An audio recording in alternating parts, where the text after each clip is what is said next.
Chapter 23. Sri Sadguru said, there was a Brahmana named Ramadasa in the village Dakur. He was a Bhakta and a Vaishnavottama. He was a householder endowed with qualities like humility and compassion. He had subdued his mind and all senses and strictly adhered to Dharma. The old man, knowing all Vedas, used to visit Dwaraka often along with his wife. Having a holy dip in the confluence of river Gomati with the sea, he used to have the darshan of Lord Krishna. Once he started on a pilgrimage on foot along with his wife. He had to undergo great difficulty en route to Dwaraka due to senility. He had the darshan of Shri Dwarakanatha with prem. Then he engaged in singing the divine names of the Lord in the company of the Bhaktas. The Brahmana visited holy places like Prabhasham, Somnath, Shankodharam, and Bet Dwaraka, which is situated mid-sea. Staying at Dwaraka, the old Brahmana, along with his wife, had the darshan of Sri Krishna for days together. After a long time, he started to return to his native village. He felt very sad over getting separated from Sri Krishna. Ramadasa, who was afflicted with the pangs of separation, reached the sanctum of Sri Krishna and prayed to him with outstretched hands. Outstretched hands. Ramadasa prayed, Ha Krishna, Dwarakanatha, ocean of compassion, Lord of Devi Rukmini, benefactor of bhaktas, shower mercy on me. O Krishna, repository of compassion, I have become old, lean, and weak. I am not capable of visiting Dwaraka anymore. Krishna, how can I continue to live in the village devoid of your darshan? My life will be a waste. O Lord, what shall I do now? After I return to the village, how can I behold your charming face? Alas, O ocean of mercy, I cannot bear this separation.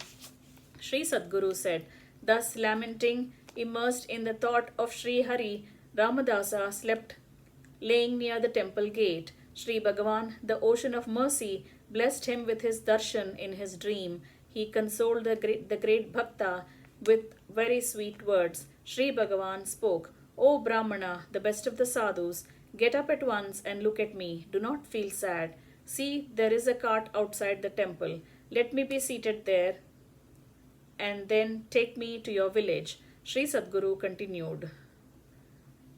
The Vaishnavottama became very glad having listened to these words of Sri Krishna.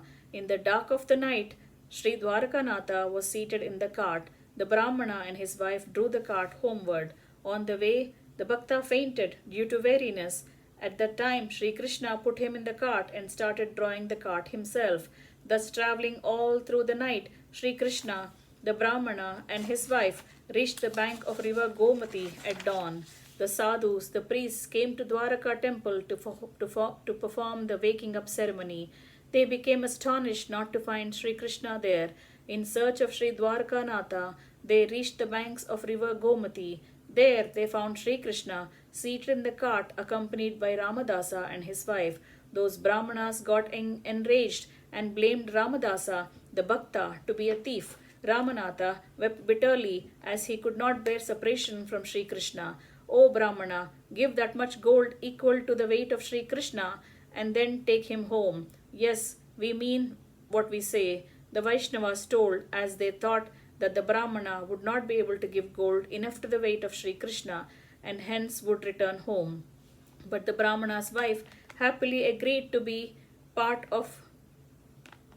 part with all her jewels at once. Sri Krishna, the benefactor of the bhaktas, was seated on the pan of a balance. On the other, the woman placed her Mangal Sutra with abiding faith. Sri Krishna, who had no parallel or equal, gives himself away to bhaktas.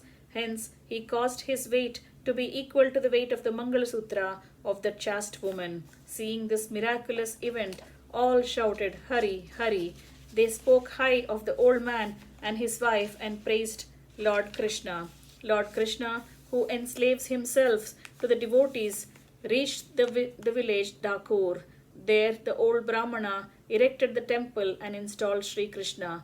The priests returned to Dwaraka. They installed a new Murti of Sri Krishna in the temple as instructed by the Shastras and carried on regular puja. Sri Dwarakanatha, the Lord of Devi Shri, comes into the fold even one who reads the wonderful life story of Ramadasa. Thus ends chapter 23 entitled Ramadasa Charitam of Book 7 of Sri Vaishnava Samhita, composed by Shri Krishna Premi Swamigal.